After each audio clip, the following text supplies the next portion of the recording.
आज की कहानी है एक ऐसे नौकर की जिसका अफेयर एक राजा की पत्नी से हो जाता है और ये बात जब उस राजा को पता चलता है तो वो अपनी जान बचाने के लिए पहचान छुपाकर एक चर्च में जाकर काम करने लगता है। लेकिन उसे नहीं पता था कि इस चर्च की नन्स जो दिखने में धार्मिक हैं, असल में उनकी जिंदगी बहुत ही मुश्किल और अजीबोगरीब इच्छाओं से भरी हुई है। और यहाँ आने के बाद उसके साथ कुछ ऐसी चीजें होने लगती हैं जिससे न सिर्फ उसकी जिंदगी बल्कि सभी नन्स की जिंदगी भी पूरी तरह बदल जाती है। सो हेलो दोस्तों, मेरा नाम है इशिता और कहानी शुरू करने से पहले आप सबको बता दें कि हमारा ये वीडियो सिर्फ एंटरटेनमेंट और फिल्म के कंसेप्ट को समझाना और उसका एक्सप्लेनेशन करना है। हमारा उद्देश्य किसी भी धार्मिक आस्था या मान्यताओं का अपमान करना नहीं है। अगर आपको कोई भी वीडियो क्लिप या बातों से डिस्कम्फर्ट फील होती है तो आपसे रिक्वेस्ट है कि इस वीडियो को सिर्फ और सिर्फ एंटरटेनमेंट के पर्पज से ही देखें। तो कहानी की शुरुआत में हम फर्नांडा नाम की एक सिस्टर को देखते हैं जो अपने गधे को पकड़कर जंगल के बीच से चर्च की ओर आ रही होती है। चर्च में पहुंचने के बाद जिनेवरा नाम की दूसरी सिस्टर आकर उससे पूछती है, कल रात तुम कहाँ थी? फर्नांडा कहती है, हमेशा की तरह कल रात भी मेरा गधा भाग गया था और उसे ढूंढते ढूंढते सुबह हो गई। जिनेवरा कहती है, मैं तो हर रोज अच्छे से गेट लॉक करती हूँ, फिर हर रात ये भाग कैसे जाता है?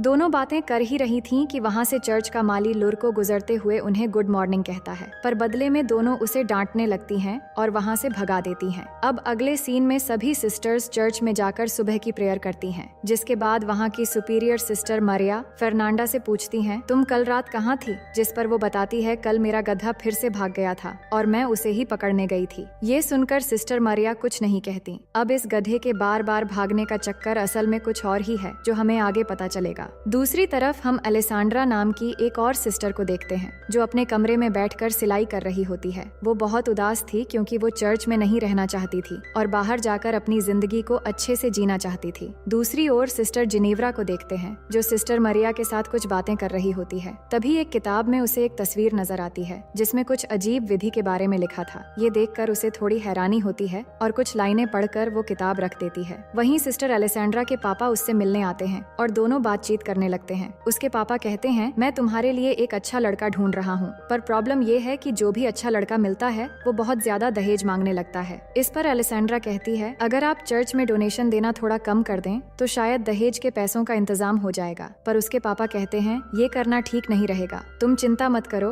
और अपने करियर पर ध्यान दो। शादी हो या ना हो, पर तुम एक बेहतरीन तरीके से जिंदगी जी सकोगी। ये सुनकर अलेसांड्रा बहुत दुखी हो जाती है क्योंकि वो शादी करके ही एक अच्छी और खूबसूरत जिंदगी जीना चाहती थी। अगले दिन हम तीनों सिस्टर्स को एक साथ देखते हैं जो अपने बुने हुए कपड़ों को ले जा रही होती हैं। अलेसांड्रा अपने पापा से की गई बातचीत दोनों सिस्टर्स को बताती है, जिसे सुनकर वो भी दुखी हो जाती है। तभी वो वहाँ लुर्को को देखते हैं जो कुछ काम करते हुए उन्हें अजीब नजरों से देख रहा था, पर ऐसा करते हुए देखकर वो तीनों उस पर भड़क जाती है और अपने दिल की भड़ास निकालने के लिए अंदर आकर उसका सामान फेंकने लगती है। और इतने से भी उनका मन नहीं भरता तो वो उसकी पिटाई भी कर देती है। दूसरी तरफ हम इस चर्च के फादर टोमासो को देखते हैं जो सिस्टर्स के बुने हुए कपड़े बाजार लेकर जाने के लिए निकलते हैं। रास्ते में लुर्को उनसे मिलता है और कहता है, मुझे माफ कर दीजिए फादर, अब मैं इस चर्च में काम नहीं करना चाहता। इस पर फादर उसे समझाते हैं कि अब आगे से ऐसा कुछ नहीं होगा, लेकिन लुर्को नहीं मानता और वहाँ से चला जाता है। इसके बाद हम चर्च से कुछ मील दूर एक घर में लॉर्ड ब्रूनो नाम के एक जमींदार आदमी को देखते हैं जो अपनी पत्नी फ्रांचेस्का के साथ खाना खाते हुए बातें कर रहा होता है। पर फ्रांचेस्का का ध्यान उनके नौकर मसेटो की तरफ होता है और मसेटो भी अपनी मालकिन को देख रहा होता है। दोनों को देखकर ऐसा लग रहा था कि उनके बीच कोई चक्कर है। फिर रात होते ही हम देखते हैं कि फ्रांचेस्का और मसेटो बिस्तर में एक राउंड खत्म कर चुके हैं। फ्रांचेस्का कहती है, मेरा पति मुझे खुश नहीं कर पाता, बस अपनी शानो शौकत की बातें करता रहता है। इसके बाद दोनों दूसरे राउंड के लिए तैयार होने लगते हैं। तभी कमरे में ब्रूनो के आने की आवाज सुनकर मासेट्टो खिड़की से कूदकर भागने की कोशिश करता है, लेकिन ब्रूनो आकर उसको पीछे से देख लेता है और उसका पीछा करते हुए सभी नौकरों के घर में चला जाता है। मगर मसेटो पहले पहुंचकर सोने का नाटक करने लगता है। इसके बाद ब्रूनो सभी नौकरों को चेक करने लगता है कि किसकी हार्ट बीट तेज है और चेक करते हुए जब मसेटो के पास आता है तो उसे शक हो जाता है कि यही वो नौकर है, पर अंधेरा होने की वजह से वो उसे पहचान नहीं पाता, इसलिए उसके कुछ बाल काट लेता है ताकि सुबह होने पर उसे पता चल जाए कि इस तरह के हिमाकत करने वाला असल में कौन था।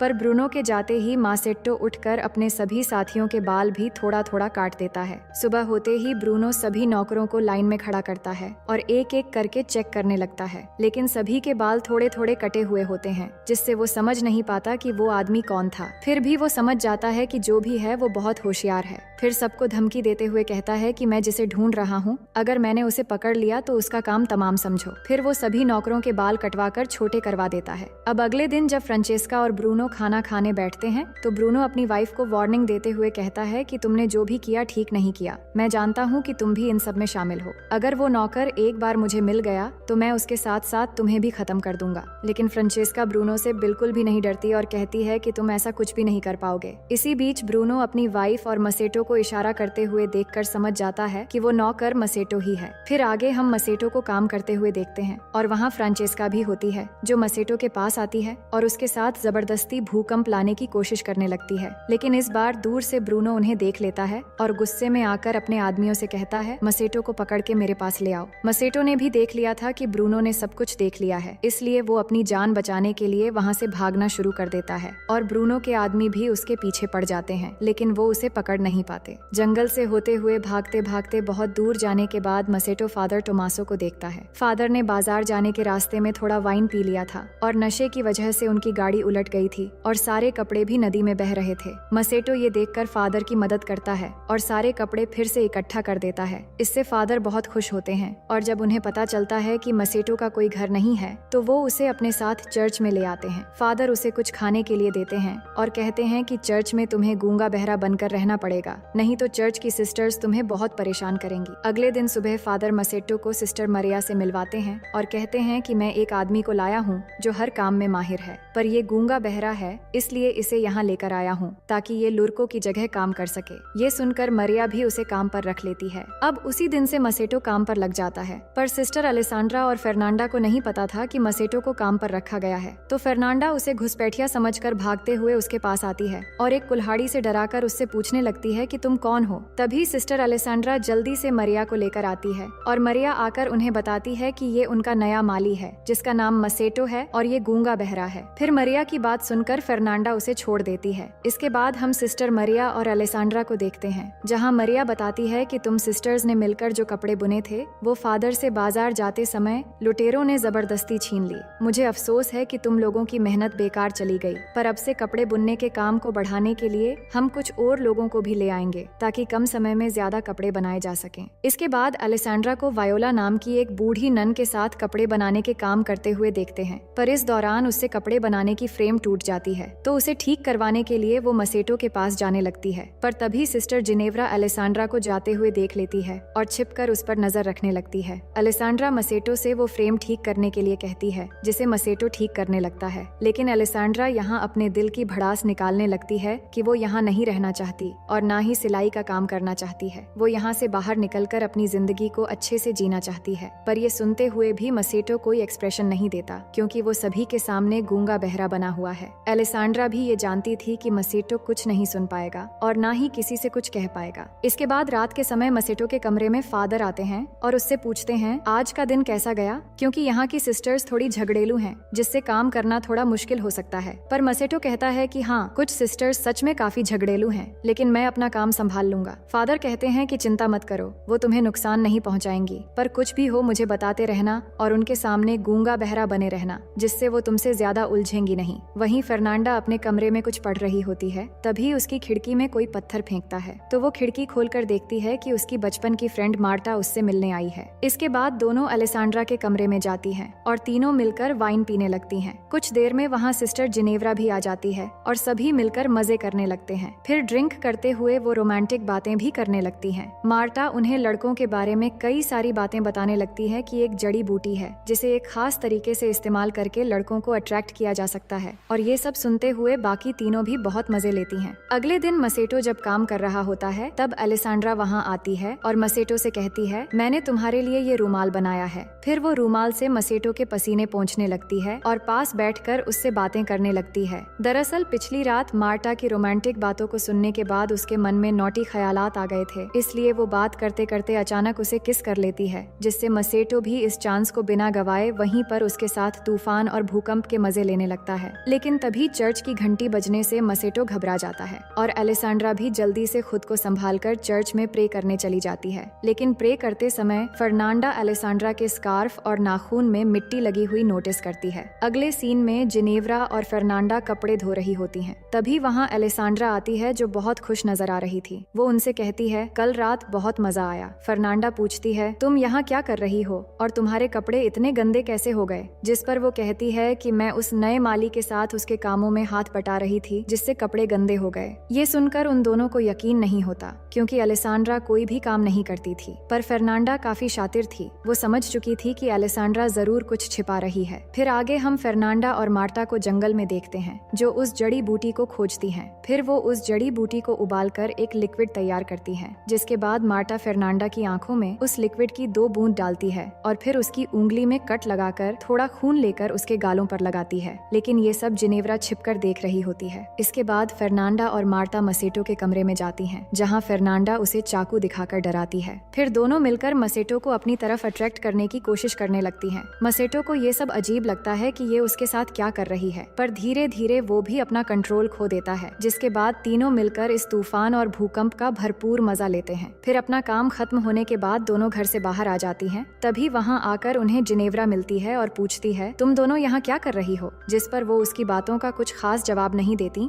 और बहाना बनाकर वहाँ से चली जाती है। लेकिन जिनेव्रा समझ जाती है कि वो उससे कुछ छिपा रही है। अगली सुबह हेड फादर बिशप चर्च घूमने आते हैं तो फादर टोमासो और मरिया उनका स्वागत करते हैं। दूसरी तरफ मसेटो अलेसांड्रा के कमरे में जाता है और दोनों फिर से एक बार तूफान और भूकंप के मजे लेने लगते हैं। पर इसी बीच सिस्टर वायोला कमरे में आ जाती है, जिसे वो पहले नोटिस नहीं कर पाते। लेकिन अचानक मसेटो उसे देखकर बोल पड़ता है, जिससे अलेसांड्रा चौंक जाती है। पर वायोला के आ जाने से दोनों घबरा जाते हैं और अलेसांड्रा खुद को ठीक करते हुए वायोला की मदद करने लगती है और मसेटो बिस्तर के नीचे छिप जाता है। उनका लक अच्छा था क्योंकि सिस्टर वायोला सुन नहीं सकती थी, इसलिए वो उनकी हरकतें नहीं समझ पाती। बाद में मसेटो बिना कोई भी आवाज किए खिड़की से निकल जाता है। अगले दिन जिनेव्रा मसेटो को आराम करते हुए देखती है और उसे अट्रैक्ट करने के लिए वो जड़ी बूटी बनाने लगती है, लेकिन वो इसे आंखों में डालने के बजाय पी लेती है। फिर वो अपने हाथ से खून निकालकर गालों पर लगा लेती है। वहीं अलेसांड्रा मसेटो के कमरे में आती है और उससे पूछती है कि उसने झूठ क्यों बोला कि वो गूंगा है। इतने में जिनेव्रा के आने की आवाज सुनकर अलेसांड्रा एक कोने में जाकर छिप जाती है और मसेटो सोने का नाटक करने लगता है। जिनेव्रा जड़ी बूटी के नशे में मसेटो के पास आकर चिपकने लगती है और अजीब अजीब हरकतें करने लगती है।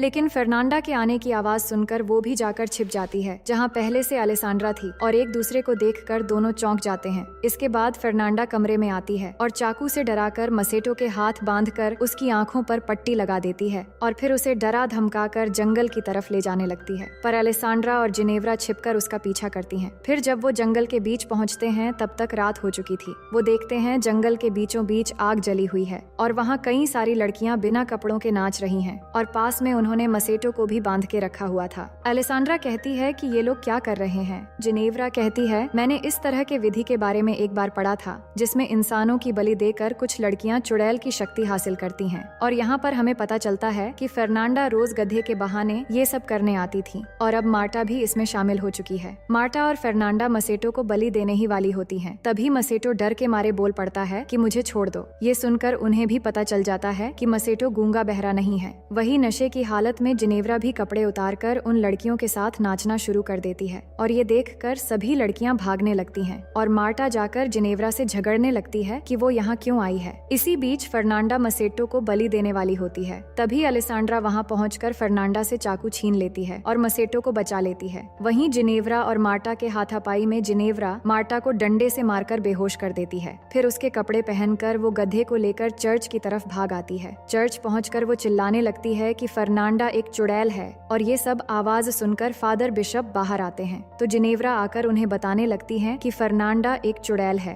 इतने में फर्नांडा, अलेसांड्रा और मसेटो भी वहाँ पहुँच जाते हैं। अलेसांड्रा फादर से कहती है ये झूठ बोल रही है और आज इसने वो जड़ी बूटी लिया और नशे की हालत में बकवास कर रही है। पर जिनेव्रा कहती है, नहीं, मैं झूठ नहीं बोल रही हूँ, ये सब एक साथ मिले हुए हैं और ये दोनों इस माली के साथ इंटीमेट भी हो चुकी हैं। ये सुनकर फादर बिशप मरिया को बुलाकर बाहर लाते हैं और पूछते हैं कि ये सब क्या हो रहा है। तभी फादर टोमासो भी मरिया के कमरे से बाहर आते हैं, जिसे देखकर सभी लोग हैरान रह जाते हैं और फादर बिशप भी समझ जाते हैं कि इस चर्च में अब तक क्या चल रहा था। इसके बाद अगले दिन फादर बिशप एक एक करके सभी को सजा सुनाते हैं और गॉड से माफी मांगने के लिए कहते हैं और फादर टोमासो को सबसे बड़ी सजा मिलती है क्योंकि उन्होंने फादर होने का गलत फायदा उठाया था। उन्हें सजा के तौर पर एक ऐसे आश्रम में भेज दिया जाता है जहाँ सिर्फ मर्द रहते हैं और मसेटो को फिर से लॉर्ड ब्रूनो के हवाले कर दिया जाता है जहाँ लॉर्ड के सिपाही उसे बंदी बना लेते हैं। इसके बाद हम तीनों सिस्टर्स को देखते हैं जो एक दूसरे से माफी मांगती हैं। सिस्टर जिनेव्रा भी फर्नांडा से कहती है, मुझे माफ कर देना। फिर तीनों मसेटो के बारे में सोचने लगती हैं कि शायद लॉर्ड ब्रूनो उसे मार डालेगा,